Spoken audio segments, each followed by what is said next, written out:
ole entuta in chibaile vekula namaste guruji zanena kan sai tu chu mitam tak rappers tam takina kan hriat mai beat and bars kan sai dona hriat mai ti lema hriat phei chun threnga amai ro chu beat dungat manga last year hi ni me lo beat dungat manga last year hi thilom theinia bars sim man tel nge tu nia bars kan man tel lo chanin lana phang kim thei ngai lo thrim so wang zonin bars kan mak kan man tel thrim nga ya beat dungat manga last year hi chủ lâu rồi, cho vào cho anh nghe beat cái gì cho beat chuông à cho nên kick snare, snare snare, drum snare, high frequency percussion sounds cái tiếng gì, anh tiếng nan chút tiếng giống giống lâu rem khom tu, ông dân này tất cả lâu rem khom tu nghe tắc solid tắc lệ stable tắc lệ, cái đây tất cả high frequency percussion sound cái gì cho mình cho nia lâu bet tu anh ya cả elements giống giống à chọn chú beat chú này mấy cho nên chú mình in drum không à ông dân này tất cả in in drum không chú anh in burst step of hello chọc lại ta BPM cần tỷ hiểu là BPM cần tỷ cho nên beats per minute cần tỷ na ang khăn mấy à internet 60 BPM te alo ni cho nên 60 BPM ni cho scan tina beat ta don tina ni ta khát số xem tôi nó đủ đắn nên tự rằng thấy bao cả 120 BPM sẽ lâu đi ta sẽ anh ấy cho nên rằng về đâu đón tin anh ấy party sound EDM mang xe đây anh mang lang cũng cái gì số lâu cho nên dân đi lại hiện nên all some thấy anh bớt shit phía all some thấy tu rằng bớt cần xây đó là bôi mỏ thấu xin mỏ cho nên bars cần đi cho nên bars kan ti hianin bars kan ti tok chonin omzia dangdei tu pon nei ve thaya internalin thempa I bars chu avapon ve kan ti chonin nga thempa I la chu I la thu chu vapon ve kan ti na dei te khania ama ero chu tu na kan sei tu chu music bars ani ta ni music bars a chonin kan sei tong khang kick te snare te tiếng zong zong lo in ram khom khanin music bars sa ron sim ta om zen nei thlapin chonin bars a chonin a big takin hip hop rap music big a chonin bars sa ta khan ein vok li kha bar khaten ta vok dang lo vok li dang lo kal le bars li lo kal le ta chu tiếng zelin vok anh voter zara bars 16 bars arom thlen chia kharin chang khat kan tiang chi kha repa chun ni maya chunin ahu ka khan 8 bars te kal le ta chunin chang ni na tan 16 bars anh vole ta kal le ta chunin 16 bars zo chun 8 bars ahu ka tan te po khan atla le thei ta ni han du chunin du le verse rumut po kha 8 rungat tu pun siam thei thawa du le azai te po kha ti tam thei thaw ni internal 8 verse alo ni ta se chunin ahu ka chunin 16 dei te pun ahu ang renga pun akal theya du dan ni me ma se ani na ta ka chun tu me tu na an man tlang lon dan chu 16 verse ang kang kan hong ta ni le ahu 8 mo tiang kang kan hong ta chun ani le tinga burst an count kan ti chunin tiang khat ni thum li kha bar khat ti na ni me tiam barat le nga khat ni thum li bars ni mo khat ni thum li bars thum khat ni thum li bars li tiang khan 16 thleng akalanga chonin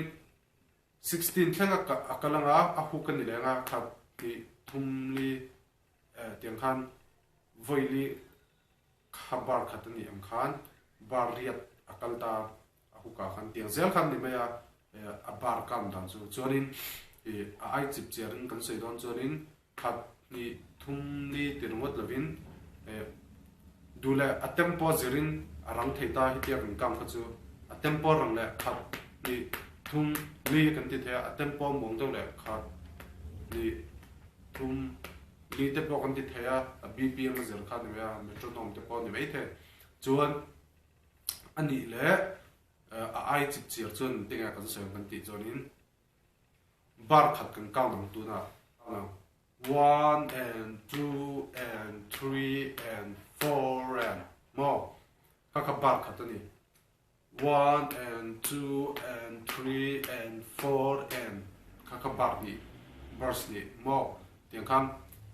1 and kalau ti tak kha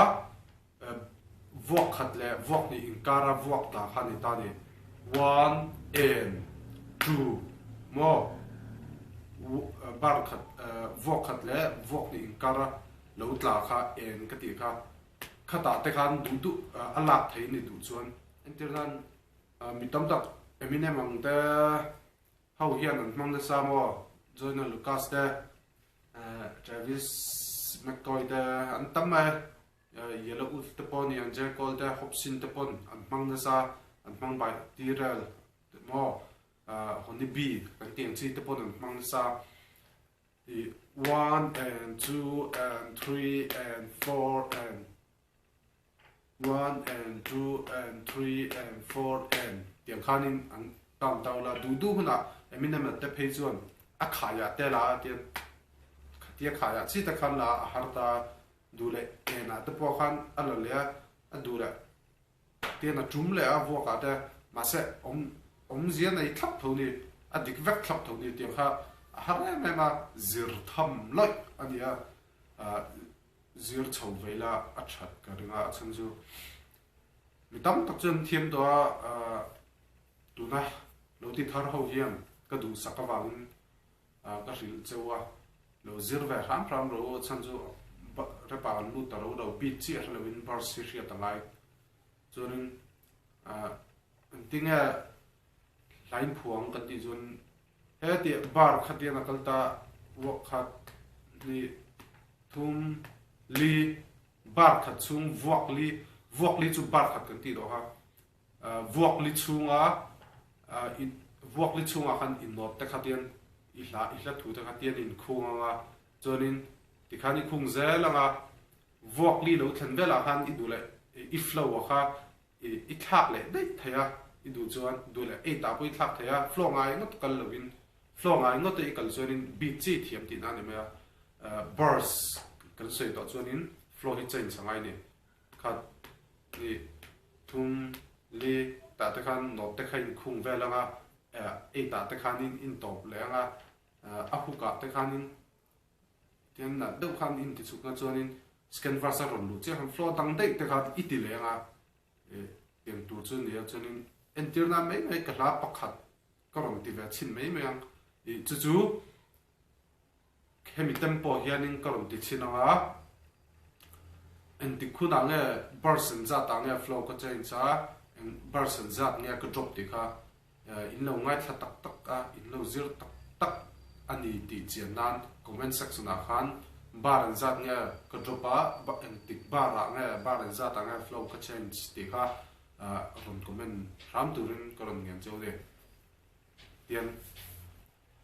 Kairo lai khan nungoi la chao rao takin mani inzil hao khan zalen na umin ni zar zau ni lao kan ya fui na chu ka du alom se a hun na om tu na lo mi nu sit na tora sing ka tum ka hlen ka hun na thlenga hei ka thin tan ti hian ka ziak lo mai tharo in thiam tok le tlem in bel kho mal tok le na ka tiang ni chok mai te ne fes ka na nu za du jok ng cheu d8 te te chul chuak kan ni in urol te kan thu zo law zom so lang bon ber ni in chu in indul ru an tu fol mun zu ala kan tam san tu chu nang ni la kan tu chuan bar zat nya ka dropa in tik bar ang ya ka flow ka chen cha ti vel zong zong kha comment section a khan lo sei turin ka ron du sak cheu ne chonin hun non tak lo mangula result takin lo mula dam takin kein mula don ye pathian in dam ti chorin pathian zara dam te lo nang chonin next video a kein mula vek don ye pi man